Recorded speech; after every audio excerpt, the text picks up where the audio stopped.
So, my research started with an insanely old box found in the depths of my cupboard last weekend when I finally decided it was time to clean out my mess of a room.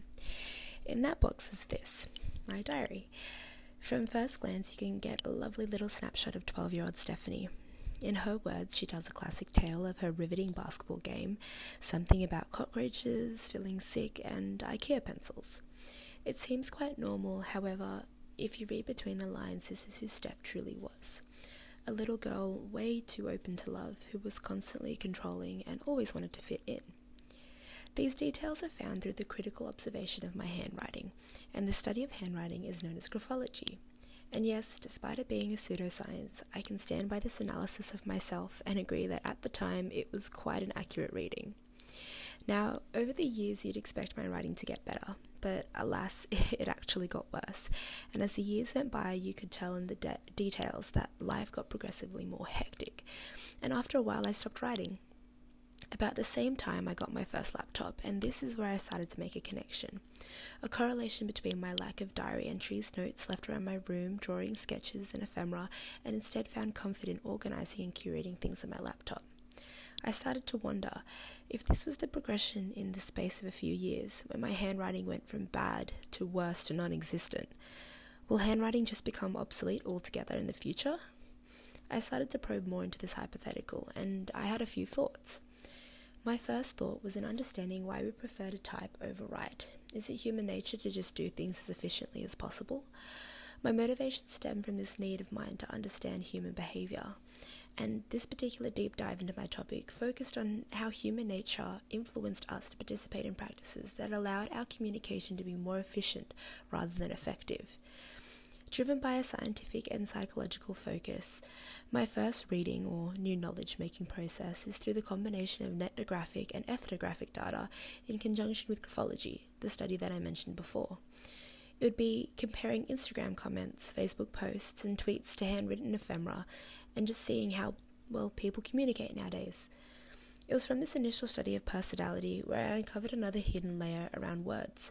I was no scientist or psychologist, but I did find comfort in communication and thus tried to find a commonality, which brought me to my second thought, centralized around finding a universality that is unintentionally ingrained in writing, which is language.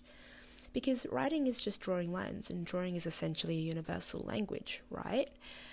You see, my dad speaks a bit of broken English. He's insanely smart, don't get me wrong, but he can still be easily confused with the phrase, "Hey man, what's up?" And yeah, he can solve a mathematical equation instantaneously. But why? Well, because he says that maths is a universal language. The thought of writing as a universal method of communication motivated me to understand the way language works in literature and culture, and furthermore shapes the way we behave. I wanted to focus on understanding how the translation of languages also dictates our motives around writing when different cultural meanings are at play. Utilizing a literature and heavily historic reference base, I wanted to create a database of different forms of communication. A new knowledge-making method that would involve comparing, say, for example, the symbols used in Aboriginal art to Egyptian runes to Chinese calligraphy, and even universal languages like Esperanto and Volapük. I became heavily inspired by a previous typographic project I did in understanding universal languages, and my nostalgia of previous works brought me to my third thought.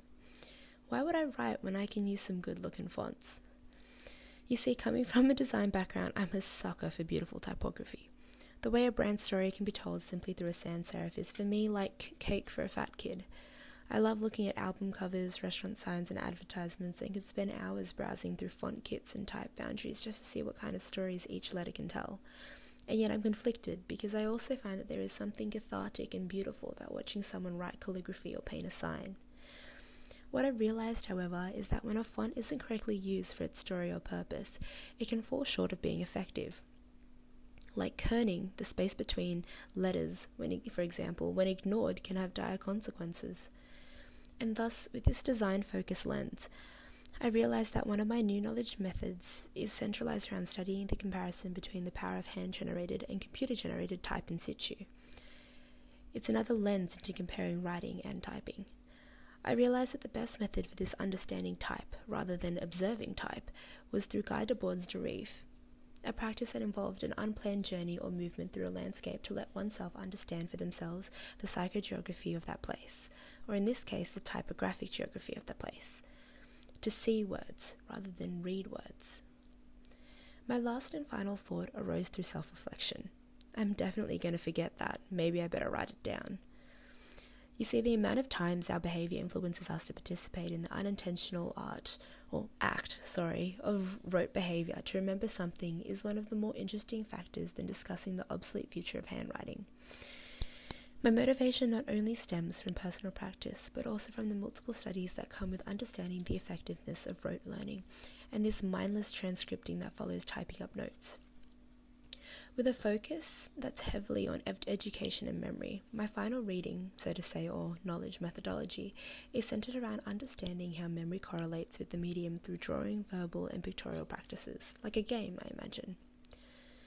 And after all of these thinking and thoughts and probing and looking into handwriting, what I realized is that when understanding such a meta question, these research thoughts are vital in probing and providing a substantial basis for discussion. We inevitably move towards convenience, technology, and simple behaviors for ease, but if we could no longer write, would our life truly be harder or easier? Is it wrong or right to type?